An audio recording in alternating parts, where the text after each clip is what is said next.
He looked at her with cold, dead eyes and said, "You don't fit in my world anymore, Adele. I need someone who looks the part." James thought he had won the game of life. He had the looks, the top executive job at the city's biggest conglomerate, and a stunning new mistress on his arm. He thought dragging his dowdy ex-wife through a divorce would be the final step in his ascent to power. But James made a fatal calculation. He didn't know that the world he was so desperate to join actually belonged to the woman he just threw away. Tonight, at the Sapphire Gala, the doors are going to open, and James is about to learn that the quiet woman he underestimated holds the keys to his destruction. This is the story of ultimate regret. The sound of the fountain pen scratching against the paper was the only noise in the expansive, sterile boardroom of Sterling Vance International. James Thorne signed his name with a flourish, the expensive gold nib of his Mont Blanc pen catching the light. He didn't look up. He simply slid the divorce papers across the mahogany table toward the woman sitting opposite him. "It's generous, Adele," James said, his voice smooth, lacking any trace of the 7 years they had spent together. "The alimony is more than enough for you to move back to, wherever it is you're comfortable. Maybe back to Idaho? Or was it Ohio? I never could remember." Adele sat quietly. She wore a simple grey cardigan and no makeup. Her hair was tied back in a loose, somewhat messy bun. To the outside world, she looked like exactly what James said she was, a plain, unambitious housewife who had ridden the coattails of a rising star. She picked up the papers. Her hands didn't tremble. "It's Iowa, James," she said softly, "and I don't want the alimony. I just want the dog." James laughed, a short, barking sound of disbelief. "The dog? That mutt? Fine. Take it. I'm doing a full remodel of the penthouse anyway. Jessica is allergic to dog hair." The name hung in the air like toxic smoke. Jessica. Adele looked up, her green eyes unreadable. "So, you're moving her in already? The ink isn't even dry, James." James stood up, adjusting his bespoke Italian suit. He walked over to the floor-to-ceiling window, looking out over the Manhattan skyline. He felt like a titan. At 32, he was the regional director of Sterling Vance, the most powerful logistics and tech conglomerate in the Northern Hemisphere. "Let's be real, Adele," James said, looking at his reflection rather than her. "We've been over for years. You're simple. You like gardening and reading paperbacks. I'm about to become the youngest CEO in the company's history once Old Man Sterling retires next month. I need a partner who can walk a red carpet, not someone who worries about composting." He turned back to her, a sneer curling his lip. "Tomorrow is the Sapphire Gala. It's the night the board announces the new successor. I'm taking Jessica. She's a model, Adele. She speaks 3 languages. She fits the image. You were a placeholder." It was a cruel, unnecessary strike. Adele stood up slowly. She didn't cry. She didn't scream. She just looked at him with an expression that James mistook for defeat, but was actually pity. "You think image is everything, James," she whispered. "You've spent so much time climbing the ladder, you never bothered to check who owns the wall it's leaning against." "Spare me the cryptic fortune cookie nonsense," James waved his hand dismissively. "Sign the papers. Get out. Security will escort you." Adele signed. She left the ring on the table, a modest diamond he had bought her when he was a nobody. She walked out of the glass doors, her posture straight, her stride silent. James grabbed the ring and tossed it into the trash bin. He pulled out his phone and dialed. "Jessica, baby, it's done. She's gone. Get ready. Tomorrow night, we rule the city." But as James stared out at the city lights, he had no idea that the simple woman who just left the building wasn't going back to a small apartment. She was getting into a black town car, waiting 3 blocks away, occupied by the most powerful legal team in New York. Adele sat in the back of the armored Cadillac Escalade, finally allowing a single tear to roll down her cheek. It wasn't a tear of heartbreak. It was a tear of mourning for the man James used to be. "Are you okay, Miss Vance?" the driver asked, looking in the rearview mirror. It was Thomas, her father's head of security, a man who had known her since she was 6. "I'm fine, Thomas," Adele said, her voice changing. The softness evaporated, replaced by a steely, educated cadence. "Did you bring the file?" "On the seat beside you, Ma'am." Adele opened the leather folder. Inside was the quarterly audit of Sterling Vance International. The world knew her as Adele Thorne, the quiet housewife. But her birth name was Adele Sterling Vance. She was the only daughter of Arthur Sterling, the billionaire founder of the company James worked for. 7 years ago, she had wanted to escape the shadow of her father's empire. She wanted to know if someone could love her for her, not her billions. She had met James in a coffee shop. He was struggling, ambitious, and seemingly kind. She had used her mother's maiden name, Vance, and pretended to be a freelance editor. She had fallen in love. She had married him. And from the shadows, she had paved his road to success. Every promotion James got, Adele had whispered to her father to look at his file. Every major deal James closed. Adele had secretly advised him on the strategy, playing it off as intuition over dinner. She had built him, and he had just discarded her because he thought she wasn't elite enough. Her phone buzzed. It was a private number. "Hi, Dad," Adele answered. "Did he sign?" Arthur Sterling's voice was a low rumble. He was a man who could crash stock markets with a frown, but he had a soft spot for his daughter. "He did," Adele said. "He let me keep the dog." "The fool," Arthur grunted. "Does he know?" "No. He thinks I'm moving to Iowa. He told me I don't fit his world." "His world?" Arthur let out a dry, terrifying laugh. "He's living in a cardboard box inside your world, honey. Listen, I'm tired of this charade. The board is expecting the announcement tomorrow. I was going to give him the CEO spot because you asked me to, despite his arrogance. But now?" "Now," Adele said, closing the file. "We go with Plan B." "And what is Plan B?" Adele looked out the window as the car passed a billboard featuring one of James's recent ad campaigns. "Plan B is that I stop hiding. He wants a woman who can walk the red carpet. He wants someone who commands respect. I'll show him exactly what that looks like." "You're coming to the gala," Arthur said, delight in his voice. "I'm not just coming, Dad. I'm hosting it. It's time the placeholder took her proper seat at the table.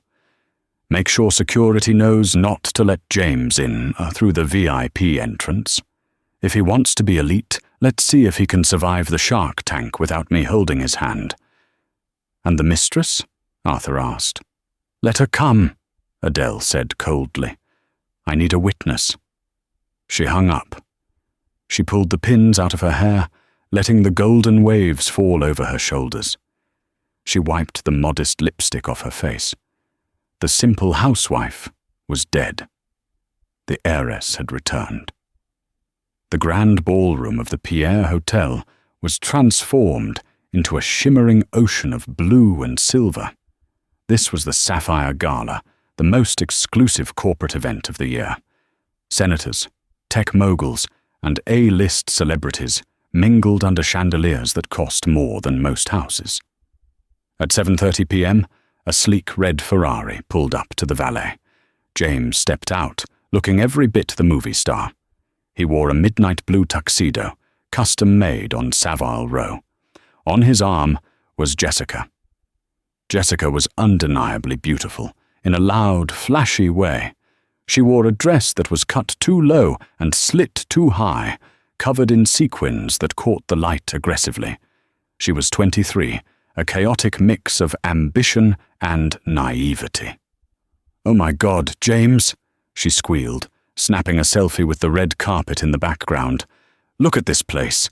We are totally the hottest couple here." "Act like you belong, Jess," James muttered, checking his reflection in the car window. "Tonight is about power. I need to find Arthur Sterling. Once I shake his hand, the CEO position is mine." They walked up the stairs. James handed his invite to the doorman with a smirk. "James Thorne, Regional Director, +1.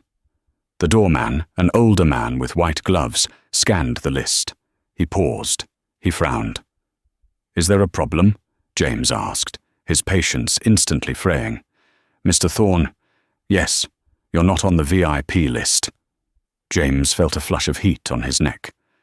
"Excuse me, I'm the keynote speaker's favorite for the new role. Check again." "I have you on the general admission list, sir," the doorman said, politely but firmly. "Side entrance, please. The main doors are reserved for board members and the Sterling family." Jessica giggled nervously. "James, that's embarrassing. Why are we in the cheap line?" "It's a clerical error," James hissed, grabbing her arm tightly. "Come on. I'll fire this guy tomorrow." They walked around to the side entrance, squeezing past mid-level managers and suppliers. James was fuming. This wasn't how his coronation was supposed to begin. Once inside, however, his confidence returned. The room was spectacular. Waiters circulated with glasses of Dom Perignon. James spotted Julian, the CFO of the company. He steered Jessica toward him. "Julian, good to see you," James beamed, extending a hand. Julian, a man in his 50s, who knew where the bodies were buried, looked at James with a strange expression. It was a mix of confusion and second-hand embarrassment. "James," Julian nodded, not taking the hand. "I didn't think you'd be here tonight, considering." "Considering what?" James laughed. "The divorce? Old news, Julian. Dead weight is gone. Meet Jessica." Jessica waved, her gum chewing, slightly audible. "Hi, love your tie." Julian looked at Jessica, then back to James. "Right. Well, enjoy the evening, James. It's going to be memorable." Julian hurried away. "Weird guy," Jessica said, grabbing a champagne flute. "He's just jealous," James said, scanning the room. "Where is Arthur Sterling? The old man usually makes an entrance by now." The lights in the ballroom suddenly dimmed. A spotlight hit the main stage. The room went silent. A voice boomed over the speakers. "Ladies and gentlemen, please welcome the chairman of Sterling Vance International, Mr. Arthur Sterling." The crowd erupted in applause. James clapped harder than anyone, whispering to Jessica, "Watch this. He's going to call me up in 10 minutes." Arthur Sterling walked onto the stage. He was 70, but he moved with the vigor of a boxer. He adjusted the microphone. "Thank you," Arthur said. "Tonight is a night of change. For 40 years I have steered this ship. But the time has come for new blood. New vision." James nudged Jessica. "Here it comes." "But before I announce the new CAO," Arthur continued, his eyes scanning the crowd, landing briefly on the back corner where James stood, "I want to introduce you to the person who has actually been running the strategy of this company from the shadows for the last 5 years. The person who designed the Asia acquisition. The person who saved us from the tech bubble crash." James frowned. He had executed the Asia acquisition, but he hadn't designed it. He remembered bringing the paperwork home and complaining about it, and Adele staying up all night fixing the numbers. "Please welcome," Arthur's voice boomed, "my daughter and the majority shareholder of Sterling Vance, Ms. Adele Sterling Vance." The double doors at the top of the grand staircase swung open. James dropped his champagne glass. It shattered on the floor, splashing onto Jessica's shoes, but he didn't notice. At the top of the stairs stood a woman. She wasn't wearing a grey cardigan. She was wearing a custom emerald green gown that hugged every curve, dripping in diamonds that made Jessica's sequins look like plastic. Her hair was a cascading waterfall of gold. Her makeup was sharp, fierce, and perfect. It was Adele, and she was looking directly at him. The silence in the ballroom was absolute, a heavy, suffocating blanket that smothered the gentle clinking of silverware and the murmur of polite conversation. Every eye was fixed on the staircase, but none were as wide or as terrified as James Thorne's. Adele descended the marble steps with the grace of a queen, returning to claim a stolen throne. The emerald silk of her gown flowed around her like liquid money, the slit in the skirt revealing legs that James had ignored for years, now accentuated by strappy diamond heels that cost more than his car. But it wasn't the dress, or the jewels, or the hair. It was her eyes. They were scanning the crowd, cool and predatory. When they locked onto James, she didn't flinch. She didn't look away in shame as she usually did when he criticized her outfit or her cooking. She held his gaze, and for the first time in his life, James felt small. He felt like an insect under a magnifying glass, about to be burned. "James!" Jessica tugged on his sleeve, her voice shrill and confused. "James! Isn't that your ex-wife? The one from the cornfields?" James couldn't speak. His throat felt like it was filled with sawdust. He tried to formulate a sentence, a rational explanation, but his brain was short-circuiting. Adele? A Sterling? It's impossible. He replayed their entire marriage in his head in the span of a second. The way she never talked about her family. The way she smiled vaguely when he bragged about meeting the big boss, Arthur Sterling. The way she always urged him to sign prenuptial agreements that kept their assets separate. She wasn't protecting my money, he realized with a sick lurch of his stomach. She was protecting hers. Adele reached the bottom of the stairs. Arthur Sterling, the man James had spent 5 years trying to impress, walked over to her. He didn't shake her hand. He kissed her on the cheek and offered her his arm. The affection was genuine, warm, a stark contrast to the terrifying, icy demeanor Arthur usually showed his employees. "Ladies and gentlemen," Arthur said, his voice amplified by the microphone. "I apologize for the deception over the years. My daughter wished to make her own way in the world, to understand life without the filter of extreme wealth. She wanted to know who she could trust.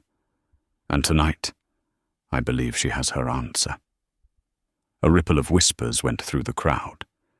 People turned to look at James. He could feel their eyes, judging, laughing, pitying. "No," James whispered. The denial was rising in him, a desperate, clawing thing. "This is a joke. It's a prank." He dropped Jessica's arm. "Stay here." "Where are you going?" Jessica hissed, grabbing his bicep. "Everyone is looking at us, James. You have champagne on your shoes." "Shut up!" James snapped, shoving her hand away. He began to push through the crowd. He had to get to the stage. He had to fix this. He was James Thorne. He was the golden boy. He could charm his way out of anything. If Adele was a Sterling, that meant he was a Sterling by marriage. Technically, the divorce papers were signed, but were they filed? Maybe he could claim duress. Maybe he could win her back right now. He elbowed past a senator and a tech billionaire. "Excuse me, coming through, family business." He reached the edge of the low stage just as Adele took the microphone from her father. She looked out at the sea of faces, her expression serene. "Thank you, Father," she said. Her voice was different, too. Gone was the soft, apologetic tone she used at home. This voice was trained, resonant, commanding. "It is a pleasure to finally introduce myself properly. For 7 years I have lived among you as Adele Thorne. I have watched how this company operates from the ground floor up. I have seen who works for the good of the firm and who works only for the good of their own ego. James scrambled up the side steps of the stage. A security guard moved to intercept him, but Adele held up a hand. "It's all right, Thomas," she said into the mic. "Let him come." James stumbled onto center stage, the bright lights blinding him. He looked deranged next to her perfection, sweaty, red-faced, with wine stains on his shoes. "Adele!" he panted, forcing a smile that looked more like a rictus of terror. He reached for her hand, but she took a smooth step back. "James," she said, her voice amplified through the ballroom, "you're interrupting my speech." "Baby, please," James said, lowering his voice, trying to create an intimate bubble in front of 500 people. "What is this? Why didn't you tell me? We're husband and wife. We're a team. I didn't mean what I said yesterday. The stress of the promotion. You know how I get." Adele looked at him with an expression of mild curiosity, as if he were a particularly interesting bacteria in a petri dish. She didn't turn the microphone away. Every word was being broadcast. "You didn't mean it?" Adele asked, raising an eyebrow. "You didn't mean that I was plain? That I was a placeholder? That I didn't fit in your world?" The crowd gasped. A few nervous chuckles rippled through the room. "I was angry," James pleaded, sweating profusely now. "Adele, look at us. Think about what we can do. You're a sterling. I'm the regional director. Together we can rule this city. I love you, Adele. You know I love you." "You love me?" Adele repeated. She turned to the audience. "He says he loves me." Then she pointed a manicured finger toward the back of the room, directly at the red-faced girl in the sequined dress standing by the buffet. "Then who is Jessica?" The spotlight swung violently across the room, landing on Jessica. She froze, a shrimp canapé halfway to her mouth. She looked like a deer in headlights. "That's," James stammered. She's an intern. I was mentoring her." "Mentoring her?" Adele laughed, and it was a cold, sharp sound. "James, you moved her into our penthouse 3 hours ago. You threw my dog's bed in the trash to make room for her yoga mat." The crowd erupted. Laughter, shock, booing. It was a coliseum, and James was the gladiator with no sword. "Adele, let's talk about this in private," James hissed, his charm failing, his anger surfacing. "You're embarrassing me. You're embarrassing the company." "I am the company, James," she said, her voice dropping an octave, becoming deadly serious. "And you are trespassing." James stiffened. "I work here. I am the top executive in this room." "Are you?" Adele turned to her father. "Dad, did we sign the Q4 personnel restructuring forms?" Arthur Sterling stepped forward, pulling a document from his tuxedo jacket pocket. "I have them right here." "Excellent," Adele said. She looked back at James. "You see, James, tonight isn't just a gala. It's a performance review, and I'm afraid you've failed." James felt the floor tilting beneath him. "What are you talking about?" "You think you earned your success," Adele said, stepping closer to him, her heels clicking on the stage. "But let's look at the record. The logistics deal of 2023. You wanted to buy the fleet. I told you to lease the shipping containers. You saved $40 million because I did the math while you were playing golf." James's face went pale. "That's private spousal conversation." "The merger with Omnicorp?" Adele continued, relentless. "You wanted to settle for 12%. I told you to hold out for 18% because I knew, from my father, that they were desperate.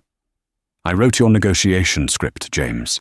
I typed it out for you while you were tired and watching football." "Stop it," James whispered. "Every major success you have had in the last 5 years was me," Adele announced to the room. I was the architect. You were just the face. And frankly, the face has become tired." She turned to the crowd, raising her voice. "There is a rumor that tonight a new CEO would be announced. That rumor is true." James puffed out his chest. Despite everything, a tiny, delusional part of him thought, maybe she'll still give it to me, to keep me close. She needs me. "The board and I have voted," Adele said. "The new CEO of Sterling Vance International is me." The applause was deafening, a standing ovation. James stood there, his hands hanging limp at his sides, watching his wife, his ex-wife, accept the adoration that he believed was his birthright. But Adele wasn't done. She raised a hand for silence. "However," she said, looking at James, "we have a vacancy for regional director. Since Mr. Thorne has demonstrated a lack of judgment, integrity, and basic intelligence, he is hereby relieved of his duties, effective immediately."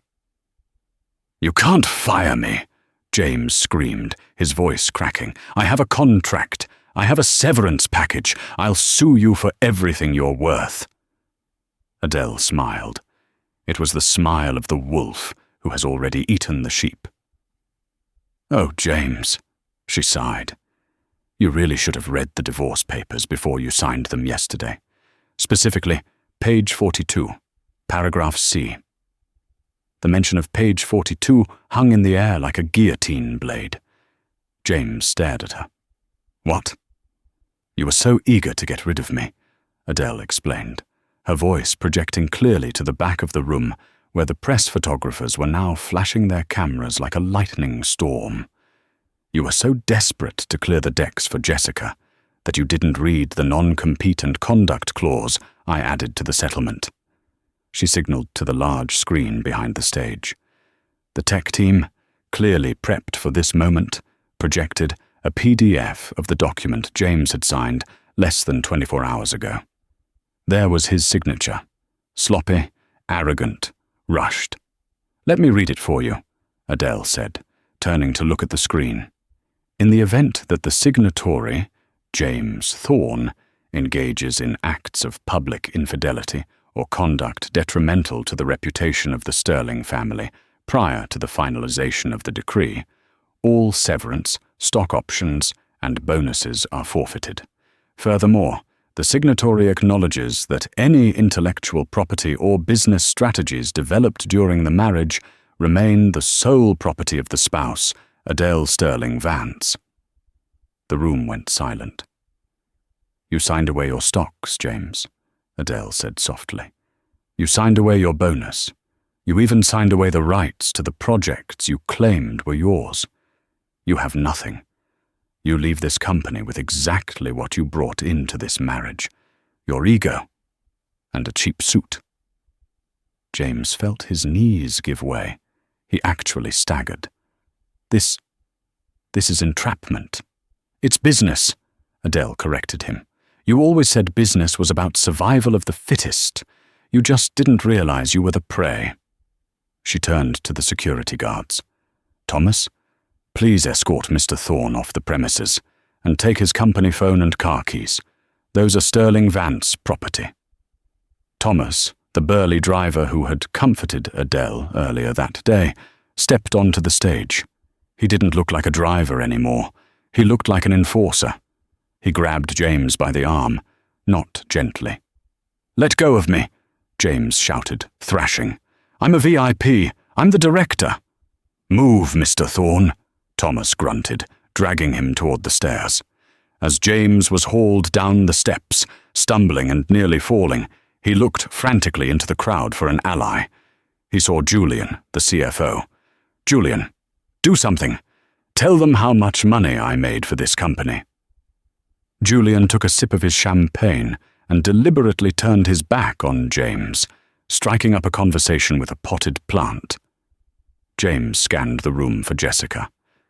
"Jessica will stand by me," he thought desperately. "She loves me. We have a connection." He spotted her near the exit.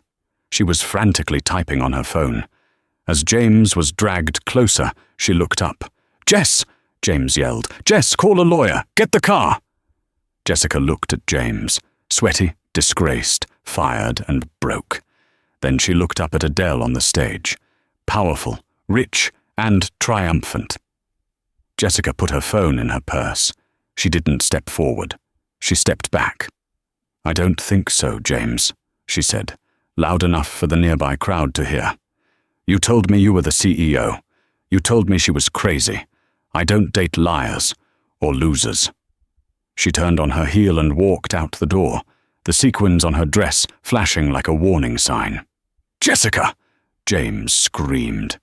The humiliation was total. The security guards didn't drag him out the side door this time. They marched him right down the center aisle, past the rows of people he had sneered at for years.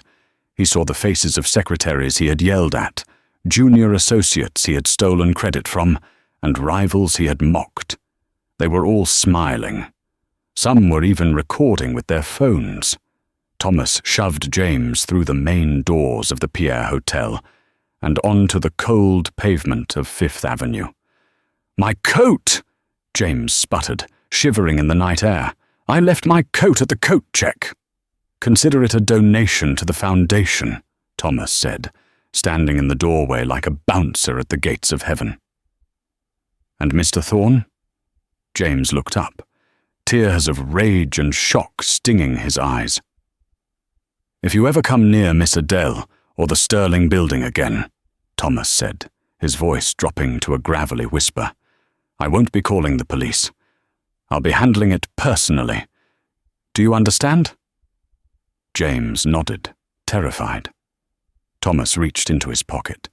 He pulled out a small, crumpled object and tossed it at James. It landed in a puddle at his feet.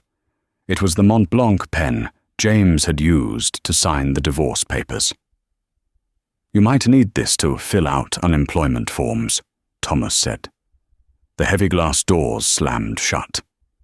James Thorne stood alone on the sidewalk. The gala was raging inside.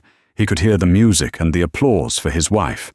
His Ferrari was parked with the valet, but he realized with a sinking heart that he didn't have the ticket, or the keys, or the money to pay the valet. He had nothing.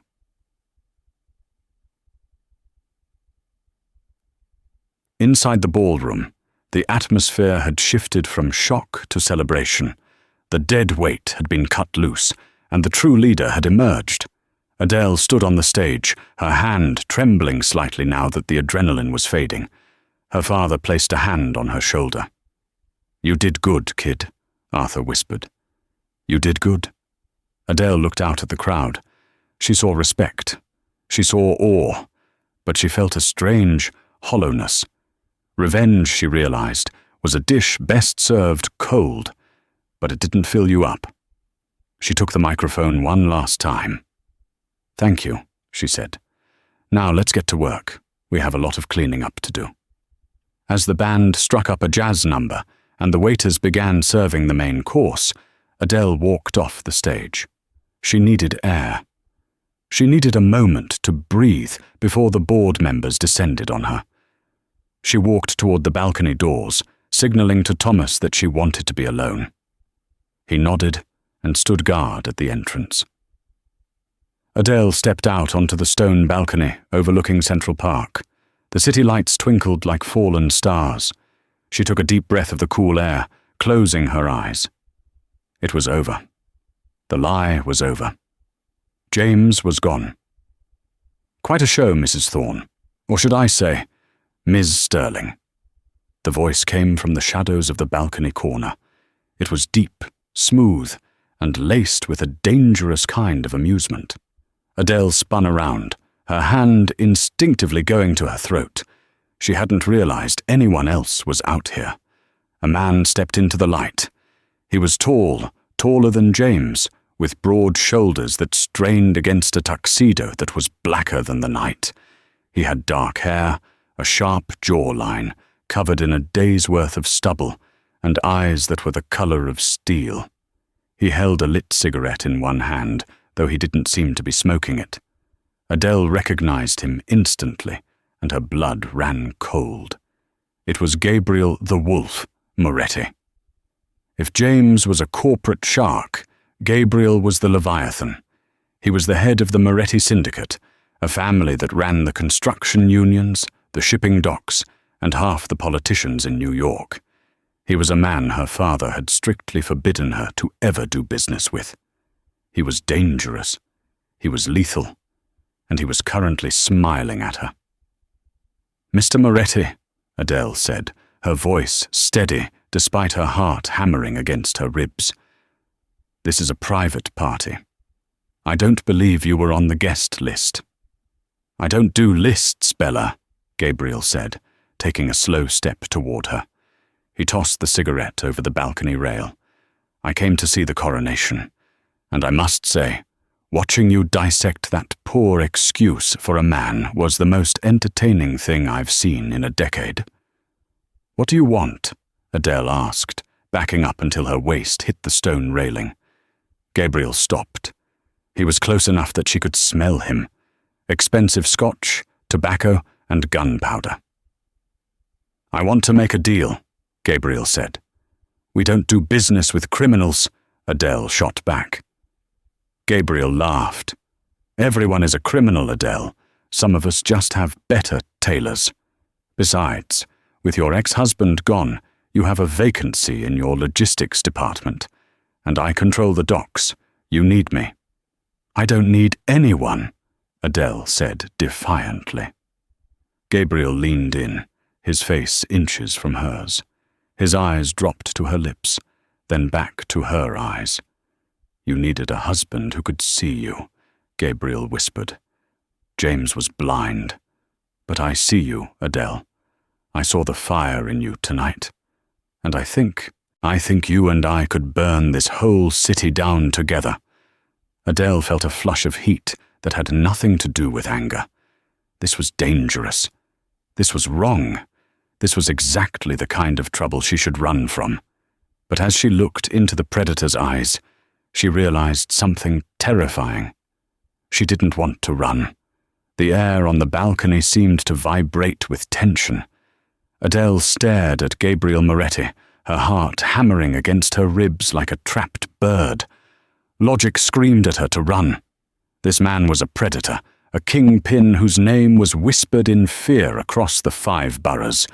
But instinct, a dark, dormant instinct that had awakened the moment she humiliated James, told her to stay. "You're proposing an alliance," Adele said, her voice steady, though her hands gripped the cold stone railing behind her. "Sterling Vance operates in the light, Mr. Moretti. You operate in the shadows. Oil and water don't mix." Gabriel took a step closer, invading her personal space with deliberate arrogance. He smelled of danger and expensive cologne. "The shipping industry isn't oil and water, Adele. It's blood and money. You know this. Your father knew this. Why do you think your trucks never get hijacked? Why do you think your containers never sit in customs for weeks?" Adele's eyes widened. "My father paid you." "Your father paid tribute," Gabriel corrected smoothly. "A protection fee. But Arthur is old. He's retiring. The wolves are circling, Adele. Without your your ex-husband, you look vulnerable to the market. You need a new dog at the gate, and I'm offering to be the wolf." "And what is the price?" Adele asked, narrowing her eyes. "Because I know you don't do charity." Gabriel smiled, a slow, predatory grin that made her knees weak. "I want legitimacy. I have billions in dirty money, Adele. I need clean ventures. I want a seat on the board. Silent, of course. But equity." "You want to launder money through my company?" Adele accused him. "I want to invest in our future," Gabriel countered. He reached out and tucked a loose strand of golden hair behind her ear. His fingers were rough, callous, contrasting with the softness of her skin. The touch sent a jolt of electricity through her that was terrifyingly pleasant. "Think about it. James is out there right now. A wounded animal is dangerous. He knows your secrets. He knows your passwords. Who is going to stop him when he tries to burn you down? The police? They take 20 minutes to arrive. I take 2. Adele pulled back, her mind racing. He was right. James was petty, vindictive, and desperate. I'll think about it, she whispered. Don't think too long, Tesoro, Gabriel said, stepping back into the shadows. The storm is coming. Meanwhile, on the other side of the city, the storm was already brewing in a cheap motel room in Queens. James Thorne sat on the edge of a stained mattress, staring at the wall. He had sold his watch, a Patek Philippe given to him by Arthur Sterling, to a pawn shop for a fraction of its value, just to pay for the room and a bottle of cheap whiskey. He took a swig, the liquid burning his throat. The humiliation of the gala played on a loop in his mind. The laughter, the way Jessica had looked at him, the way Thomas had thrown him into the street. They think they can erase me, James muttered, his eyes bloodshot and manic. They think I'm just a placeholder. He reached into his pocket. He didn't have his company phone, but he had a burner phone he used for extracurricular activities. And more importantly, he had his memory. James had been the regional director for 5 years. He didn't know the strategy, but he knew the codes. He knew where the servers were located. He knew the dirty laundry, the offshore accounts, the tax loopholes, the sensitive client lists. He dialed a number. Silas Grant speaking, a voice answered. Silas Grant was the CEO of Omnicorp, Sterling Vance's biggest rival. He was a ruthless corporate raider who had been trying to destroy the Sterling Empire for decades. Mr. Grant, James said, his voice raspy. This is James Thorne. There was a pause. The man of the hour? Silas chuckled darkly. I saw the video of your exit, trending #1 on Twitter. Very dramatic. I can destroy her, James said, cutting to the chase. I know the override codes for the automated logistics grid. I can shut down their entire supply chain for a week. I can freeze their assets. I can give you the blueprint to steal their biggest contract. And why would you do that, James? Silas asked. Because I want to see her beg, James hissed, gripping the bottle until his knuckles turned white. I want $10 million and I want a job at Omnicorp, VP level. Meet me at the shipyard in Brooklyn, Silas said. Warehouse 4, 1 hour. Bring the codes. If they work, you get your money. James hung up. He stood up, splashing some water on his face. He looked in the cracked mirror. He didn't see a loser. He saw a man about to get even. 1 hour later, Adele was sitting in her father's office at the headquarters, staring at the city skyline. The gala was over. The guests had gone home. But she couldn't sleep. Her phone rang. It was an unknown number. Adele, Gabriel's voice came through, clear and urgent. You have a breach. What? Adele sat up straight.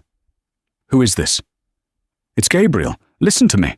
My men at the docks just spotted a car entering the Omnicorp sector. It's James. Adele felt a chill run down her spine. James? What is he doing there? He's meeting Silas Grant, Gabriel said. Adele, think. What does James have?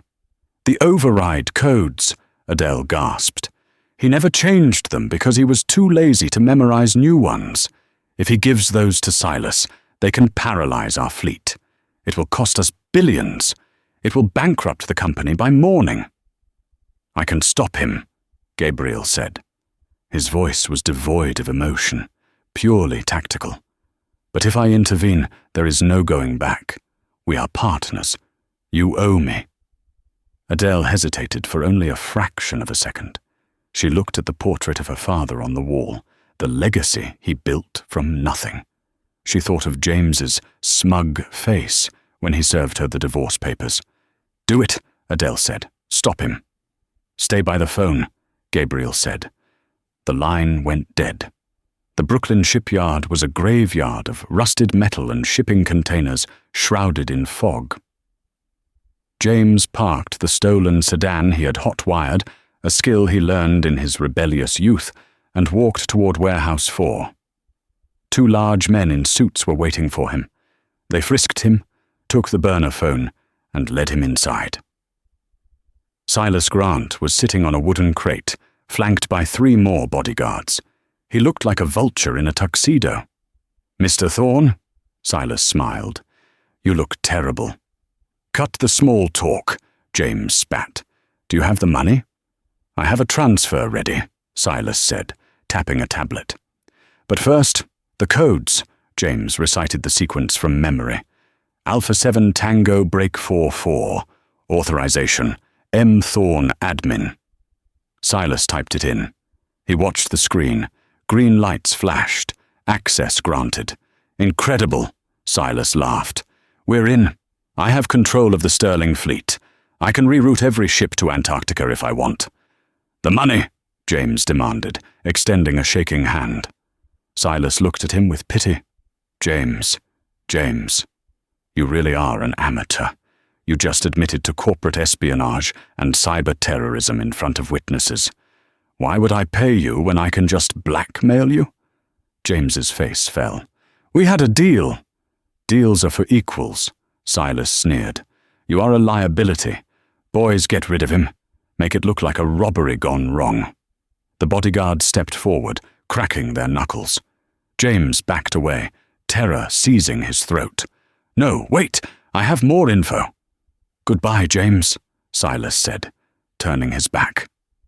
Suddenly, the lights in the warehouse exploded, showering the room in sparks and glass. The darkness was instant and absolute. "What is this?" Silas shouted. "Secure the perimeter." Gunshots rang out, short, suppressed bursts. Thwip, thwip, thwip. Silas's bodyguards dropped to the floor, groaning in pain, shot in the kneecaps and shoulders, non-lethal, but incapacitating. A figure emerged from the smoke, illuminated by the headlights of the car outside. It was Gabriel Moretti. He held a suppressed pistol in one hand, relaxed at his side. Behind him stood 6 of his enforcers, armed with assault rifles. "Silas," Gabriel said, his voice echoing in the cavernous space, "you're playing with my toys." Silas froze. He knew who Gabriel was. Everyone knew. "Moretti, this has nothing to do with you." "It has everything to do with me," Gabriel said, walking forward. He kicked the tablet out of Silas's hand and crushed it under his boot. "You see, Sterling Vance is under my protection now." Gabriel turned his gaze to James, who was cowering behind a stack of pallets. "And you?" Gabriel said softly. "The ex-husband." Gabriel signaled to his men. They grabbed James and dragged him into the center of the room. James was sobbing now, a mess of tears and snot. "Please," James begged. "I didn't mean it. I'll leave town. I'll disappear." Gabriel holstered his gun. He pulled out a phone and put it on speaker. "He's secured, Donna," Gabriel said. Adele's voice filled the warehouse. "Is he hurt?" "Only his pride," Gabriel said, "and his pants are a bit wet." James looked at the phone. Adele, thank God. Save me. These people are crazy. Silas tried to kill me." "I heard, James." Adele's voice was cold, harder than diamond. "I've been listening for 10 minutes. "What?" James blinked. "The burner phone you used," Adele said. "Did you really think I didn't know about it? I bought that phone for you 2 years ago for your fishing trips. It has a tracker and a listening device. I knew you were going to Silas before you even left the motel." James slumped. She was always 10 steps ahead.